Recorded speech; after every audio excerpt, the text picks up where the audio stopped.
Many people think that when it comes to housing, you only have two decisions. You can either rent or you can own.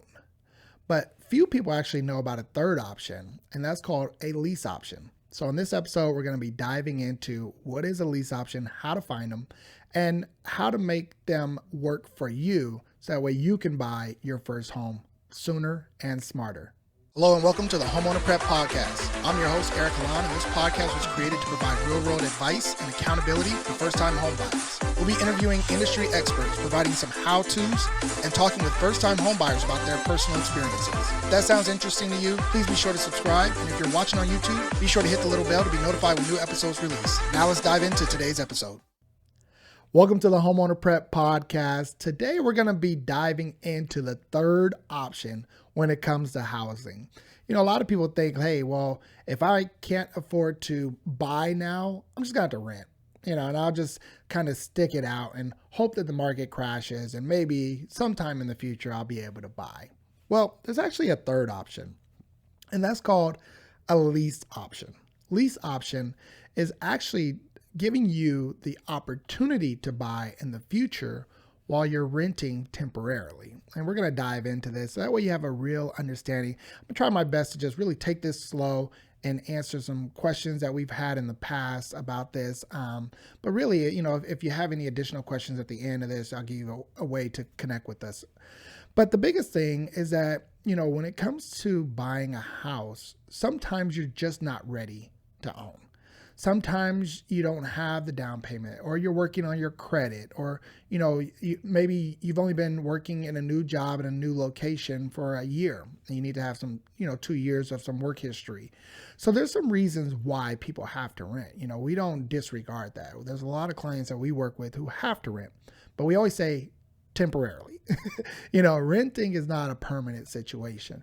Renting should be a temporary decision that you make, and always preparing to become a homeowner. So as you're renting, you should be preparing yourself to become a homeowner and putting some money aside and working on that credit and things of that nature. But while you're doing that, there is an option for you, the lease option. So the way a lease option works is that if I have a home that I want to sell and you're the buyer and maybe you're still working on your credit, and I say, well, you know what? I'll give you a lease option to buy my property, which will allow you to move into the place. There's going to be a fee for this. It's called a lease option fee. Typically, it's a few $1,000s, which gives you the option, not the obligation to buy. And we'll kind of dive into that a little bit. But, you're going to pay a fee to move into my place and treat it like your own. I mean, this is an agreement that we're going to have. And this agreement may be 1 to 3 years. It could be over time. It'll give you enough time to get your credit together, have the job history, do the things that you need to do so that you're prepared to buy. Now, the one caveat I have about this is that I would expect you to try to buy first. This is option 2. Option 1 is try to buy first. Talk to a loan officer, see where you're at, because you might be closer than you think. So definitely try your best to get pre-approved to buy your home. If it doesn't work, if you're not ready, now let's look at a lease option. So again, you're going to need to have some capital because you will pay a lease option fee to me, the seller, right? So let's say it's $3,000. You're going to pay me $3,000 plus you're going to pay for first and last rent. So, it can get costly depending on where you're at. But you're going to pay that fee to me, and then you're going to move in. Now, when you move into the place, this is not a typical rental. Typical rental is, hey, something goes wrong. You call the landlord, they come out and they fix it. Typical rental is, hey, you want to do some, major painting or something to the house or whatever. You're not going to be able to do it. In this type of agreement, you are now acting as a homeowner. You are now responsible for the things that could go wrong at the home. And so you're going to be investing your own money into the house as things may pop up. So again, it's preparing you to become a homeowner, but now it's your responsibility. So you have to make sure that you have some capital set aside if things go wrong, anything like that. But you're going to now become the future homeowner of this house. So you're going to want to treat it with some love. You're going to want to make sure it's taken care of. And studies have shown that, homeowners take care of their properties much more than renters do. There's a pride of ownership there. And so that's what you're going to bring to the table. Now, it depends on the agreement. You can always negotiate this, but typically in a lease option, you're going to pay your monthly rent to me, the seller, and that rent is going to be higher than market rent. So let's say I have a 3-bedroom, 2-bath that you want to buy, and market rent for a 3-bedroom, 2-bath in the area is $1,500. So $1,500 is market rent. You can expect to pay $1,800 to $2,000, even sometimes up to $2,500 as rent every month. And what the seller could be willing to do, and again, this is all negotiable, but the seller will be putting that money into an escrow account for you. What that's doing is it's a forced savings plan, right? So you're going to pay me $2,000. I'm going to take the $1,500 as my portion. The other $500 is going into this escrow account, and that escrow account is going to be used as your down payment or for your closing costs or whatever the case may be. You can use it to for your purchasing expenses when you turn around to buy when our contract is over. So again, if the market rent is $1,500, you may pay me $1,800 or $2,000. Let's say you're paying me $2,000. I'm going to put $500 into the escrow account for you every single month. And throughout the term of that lease agreement, that option, we're going to be putting that in there so that way you can use the money when it comes time for you to buy. So what happens, at the end of the term? So you're paying $2,000 a month. You're forced saving $500 a month in an escrow account. You have a place that you're taking care of. You're fixing up. You're doing what you need to do if anything goes wrong. And at the end of that term, let's say it's 3-year term. At the end of the 3 years, you're going to take that money that's in the escrow. You're going to go talk to a lender who's going to get you pre-approved to buy, and you're going to buy my property. Now, the option fee, again, this is negotiable, so I'm giving you an ideal situation here. The option fee that you paid up front, if you paid $5,000 for the option to buy, then we'll take that $5,000 plus that escrow, and that'll now be used for your down payment or your closing costs. But the price that you pay for my house is determined when you sign the option. So when you sign the lease option, that's what you're buying my house for. So when you go talk to your lender, you're saying, hey, I already have a lease option to buy this house at, say, $300,000. And let's say the market is up. Maybe the house is worth $350,000. You have a built-in $50,000 equity, which is great. I mean, you worked out a great deal. You bought a house. You now have equity. You have some forced savings. You have some money for your down payment. You talk to your lender. You get pre-approved. You buy that house. When you close, you have equity. That's great news.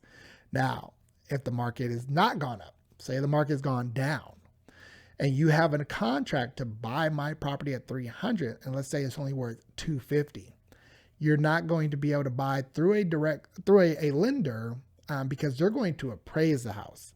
So if you say, okay, I have a contract, a lease option to buy this property, it's 3-bedroom, 2-bath for $300,000, and you get an appraisal done and it comes back at $250.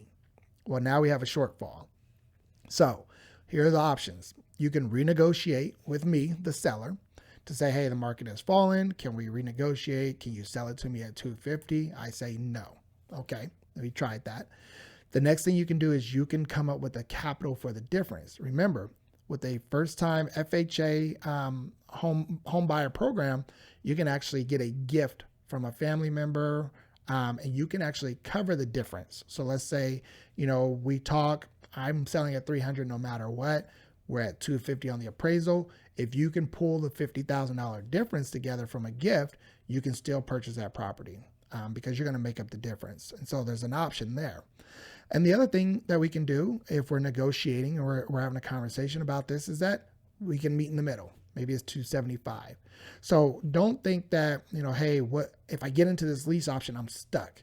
You're not stuck. It's an option to buy. It's not an obligation to buy.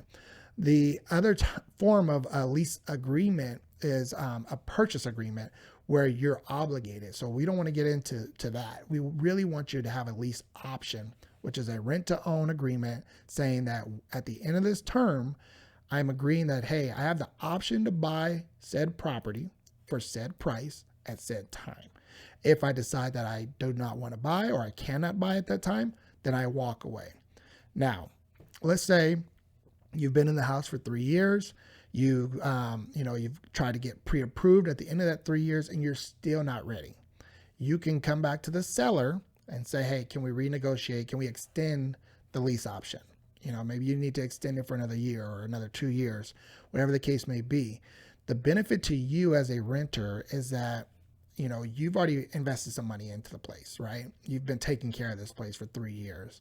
So you want to try to at least work out an extension because you've put some blood, sweat, and tears into this place. And you've been taking care of it as your own. So you want to keep that agreement. Even if you have to renegotiate price or things of that nature, you want to continue to move forward. You don't want to cancel and lose out on the money that you've put into it. The other thing that can happen is that, let's say me as a seller, I say, well, hey, the market's gone up. I can sell this house for, $500,000. If you're not ready as a buyer at the end of that 3 years to buy my property for $300,000, there's no obligation, right? You can try to buy. If you cannot buy, I do not have to extend a new agreement to you, and I can turn around and sell that property that you've now invested time in. So you really want to make sure that whatever the agreement is up front, it gives you enough time to get things together. Get your credit right, get the job history that you need, and really get pre-approved. So that's why I said the first step is to talk to a lender, because you want to know, if you're not ready, what's the game plan? How soon could you be ready? What do you need to do to get ready? And that way you can give yourself enough time. So now when you go and have a conversation with somebody about a rent-to-own agreement, a lease option, you know how much time you need. You know what it's going to take. You know how much you're going to have to, put aside or pay down on debt or whatever the case may be, so that way you're ready at the end of the term. You don't want to sign an agreement, say for a year, when it's going to take you 2 years before your credit and things are, in good shape. So again, the first conversation, talk to a lender, try to get pre-approved to buy right away. Buy as soon as you can. The best time to buy was yesterday. But if you're not ready, look at option 2, which will be a lease option, but know the game plan going in. Don't set yourself up for failure. So that's how a lease option would work. I mean, there's a lot of different caveats to, different agreements and negotiations that you can make. A great place for you to find, some lease options in your area. There's a website called zerodown.com. You can do a Google search, find rent to own properties.